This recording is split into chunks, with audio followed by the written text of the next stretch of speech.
କାହାକୁ କିପରି ପ୍ରଣାମ କରାଯାଏ ଆସନ୍ତୁ ଜାଣିବା। ମନ୍ଦିର ପାହାଚକୁ ଦକ୍ଷିଣ ହସ୍ତର ଅଙ୍ଗୁଳି ସ୍ପର୍ଶ ପୂର୍ବକ ପ୍ରଣାମ କରାଯାଏ।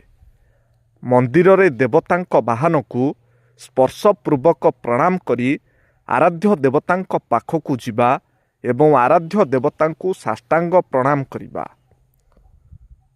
ପାଞ୍ଚ ଗୁରୁ ଯଥା ମାତାଗୁରୁ, ପିତାଗୁରୁ, ଶିକ୍ଷାଗୁରୁ, ଦୀକ୍ଷାଗୁରୁ ଏବଂ କର୍ଣ୍ଣଗୁରୁଙ୍କୁ ସାଷ୍ଟାଙ୍ଗ ପ୍ରଣାମ କରିବା। ଶୁଭ କାର୍ଯ୍ୟରେ ଯିବା ପୂର୍ବରୁ ଗୃହରେ ଗୁରୁଜନମାନଙ୍କର ପାଦ ସ୍ପର୍ଶ କରି ପ୍ରଣାମ କରିବା। ରାସ୍ତାରେ ଗୁରୁଜନମାନଙ୍କୁ ମୁଣ୍ଡ ନୁଆଇଁ କରପତ୍ର ଯୋଡ଼ି ପ୍ରଣାମ କରିବା। ଶବକୁ ପ୍ରଣାମ କଲେ ମୁଣ୍ଡକୁ ସିଧା ରଖି ଚକ୍ଷୁ ମୁଦ୍ରିତ ରଖି କରଯୋଡ଼ି ପ୍ରଣାମ କରିବା। ପ୍ରଣାମ କରିବା ସମୟରେ ହାତରେ କୌଣସି ବସ୍ତୁ ଧରିବା ଉଚିତ ନୁହେଁ। ପ୍ରଣାମ କରିବା ସମୟରେ ସବୁବେଳେ ଚକ୍ଷୁ ମୁଦ୍ରିତ ରଖିବା ଉଚିତ। ଗୋଟିଏ ହାତରେ ପ୍ରଣାମ କରିବା ଉଚିତ ନୁହେଁ।